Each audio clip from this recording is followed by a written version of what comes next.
रहस्यमयी phone calls. मध्य रात्रि का समय था। रिया अपने कमरे में बैठी पढ़ाई कर रही थी जब अचानक उसका फोन बजा। उसने स्क्रीन पर देखा, कोई अनजान नंबर था। थोड़ी हिचक के साथ उसने फोन उठाया। दूसरी तरफ से कोई आवाज नहीं आई।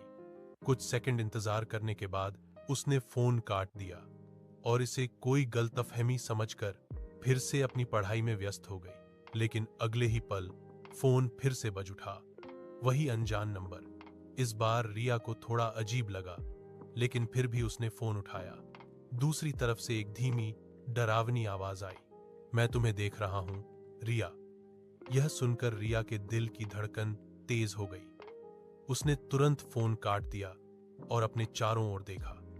उसे कुछ समझ नहीं आया कि यह कौन हो सकता है। उसकी खिड़की से बाहर घना अंधेरा था और सब कुछ शांत था, पर उस अजनबी की आवाज ने उसके मन में एक अजीब डर बैठा दिया। अगले कुछ दिन तक यह सिलसिला चलता रहा। हर रात उसी समय उसे उस अनजान नंबर से कॉल आती और हर बार वही डरावनी आवाज सुनाई देती, मैं तुम्हारे बहुत करीब हूं, रिया। वह अब डरने लगी थी। उसने अपने दोस्तों को बताया, पर किसी ने उसे गंभीरता से नहीं लिया। उन्होंने इसे सिर्फ किसी का मजाक समझा। छाया का एहसास। रिया एक खुशमिजाज और आत्मविश्वासी लड़की थी। वह दिल्ली के एक प्रतिष्ठित कॉलेज में पढ़ाई कर रही थी और अपनी जिंदगी में अपने करियर को लेकर पूरी तरह से केंद्रित थी। उसके दोस्तों का एक अच्छा ग्रुप था, जिसमें उसका सबसे अच्छा दोस्त समीर भी शामिल था। समीर हमेशा रिया के साथ था, चाहे कोई भी मुश्किल हो। रिया ने सोचा कि यह सब फोन कॉल्स शायद किसी का बचकाना मजाक है, लेकिन धीरे धीरे वह महसूस करने लगी कि उसके आस पास कोई छाया है। जब वह अकेली होती, उसे लगता कोई उसे देख रहा है। उसके पीछे एक अनजान साया था जो उसकी हर हरकत पर नजर रख रहा था। एक शाम जब रिया कॉलेज से वापस आ रही थी, उसे फिर से वही अनजान नंबर से कॉल आया। इस बार आवाज और भी ठंडी थी, मैं तुम्हारे पीछे हूं, मुड़कर देखो। रिया का शरीर कांपने लगा। वह धीरे धीरे मुड़ी, लेकिन उसे कोई नहीं दिखा। अब यह मजाक नहीं था, यह कुछ और ही था, कुछ ऐसा जो उसकी जिंदगी को बदलने वाला था। छिपा हुआ जुनून। समीर रिया का सबसे अच्छा दोस्त था। वे एक दूसरे के बिना अपनी जिंदगी की कल्पना भी नहीं कर सकते थे। समीर अक्सर रिया के साथ ज्यादा से ज्यादा समय बिताने की कोशिश करता। वह उसका ख्याल रखता और जब भी रिया परेशान होती, वह उसके लिए ढाल बन जाता। लेकिन समीर की एक गहरी, खतरनाक सच्चाई थी जिसे रिया नहीं जानती थी। समीर सिर्फ एक दोस्त नहीं था, उसके दिल में रिया के लिए एक जुनून था जो अब खतरनाक रूप ले चुका था। समीर को धीरे धीरे यह एहसास होने लगा था कि रिया उसकी नहीं हो सकती। वह उसका सिर्फ दोस्त था और रिया उसे एक अच्छे दोस्त से ज्यादा कुछ नहीं समझती थी। समीर के अंदर की जलन और जुनून उसे धीरे धीरे एक खतरनाक रास्ते पर ले जा रहा था। उसने रिया को पाने की ठान ली थी, चाहे उसे इसके लिए कुछ भी क्यों न करना पड़े। एक तरफा प्यार। रिया को समीर पर पूरा भरोसा था।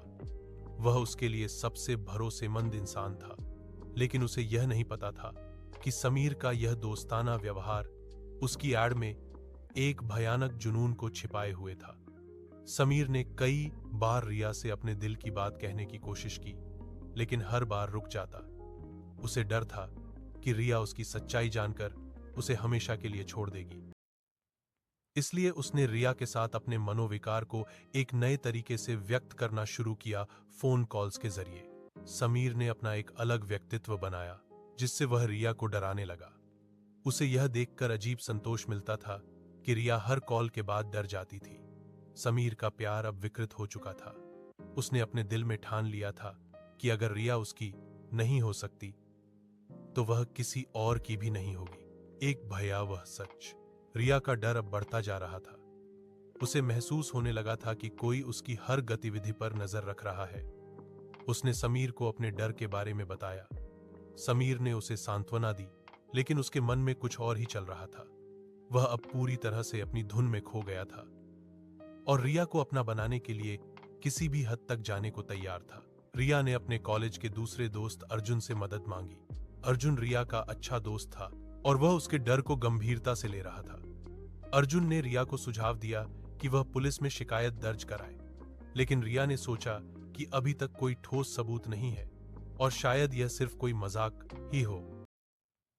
इस बीच समीर और अर्जुन के बीच एक अनकही दुश्मनी बढ़ने लगी। अर्जुन को समीर पर शक होने लगा क्योंकि समीर की हरकतें अब अजीब लगने लगी थीं।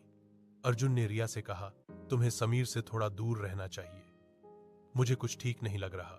लेकिन रिया ने अर्जुन की बातों को नजरअंदाज किया क्योंकि वह समीर को बहुत अच्छे से जानती थी।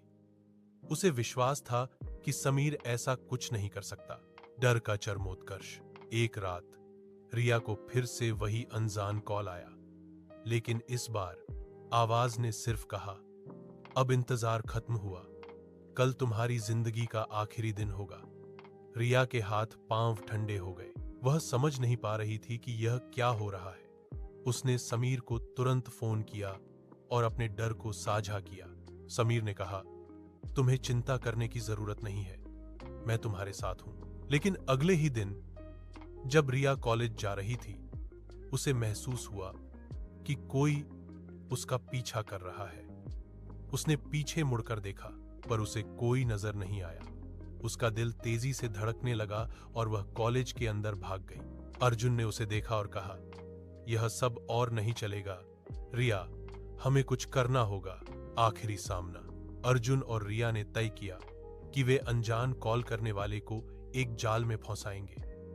उन्होंने समीर को भी इस योजना में शामिल कर लिया क्योंकि रिया को उस पर भरोसा था। अर्जुन ने रिया से कहा कि वह उस नंबर को ट्रेस करने की कोशिश करेगा और फिर वे मिलकर पुलिस को जानकारी देंगे। लेकिन इसी बीच समीर के मन में कुछ और ही चल रहा था। उसने सोच लिया था कि वह अब इस खेल को खत्म कर देगा। रिया और अर्जुन ने जैसे ही योजना बनाई, उसी रात समीर ने अपने आखिरी कदम की तैयारी कर ली। उसने एक पुराना बंगला चुना जहां वह रिया को लेकर जाएगा। नसीब का फैसला। अर्जुन ने आखिरकार उस नंबर को ट्रेस कर लिया, लेकिन जो पता सामने आया वह चौंका देने वाला था। वह नंबर समीर के नाम पर था। अर्जुन को यह जानकर गहरा धक्का लगा। उसने तुरंत रिया को बताया, लेकिन तब तक बहुत देर हो चुकी थी। समीर ने रिया को एक बहाने से उस पुराने बंगले में बुलाया। जब रिया वहां पहुंची तो समीर का असली चेहरा सामने आया। उसकी आंखों में एक अजीब सी चमक थी, जैसे वह अपने जुनून में पूरी तरह से डूब चुका हो। समीर ने कहा, तुम्हें पता है रिया, मैं तुम्हें किसी और के साथ नहीं देख सकता। मैं तुमसे बहुत प्यार करता हूं, लेकिन तुमने मुझे कभी समझा ही नहीं। रिया घबराई हुई थी। उसने समीर को समझाने की कोशिश की, लेकिन समीर अब अपने होश खो चुका था। तभी अर्जुन वहां पहुंचा और उसने समीर को रोकने की कोशिश की। एक भयानक संघर्ष के बाद आखिरकार अर्जुन ने समीर को पुलिस के हवाले कर दिया। नई शुरुआत। समीर को उसकी हरकतों की सजा मिल गई। रिया ने इस घटना से उबरने की कोशिश की और अपनी जिंदगी में आगे बढ़ी। अर्जुन ने हर कदम पर उसका साथ दिया। यह कहानी सिर्फ एक खतरनाक जुनून की नहीं, बल्कि यह एक चेतावनी है कि एक तरफा प्यार कभी भी किसी को सही रास्ते पर नहीं ले जा सकता।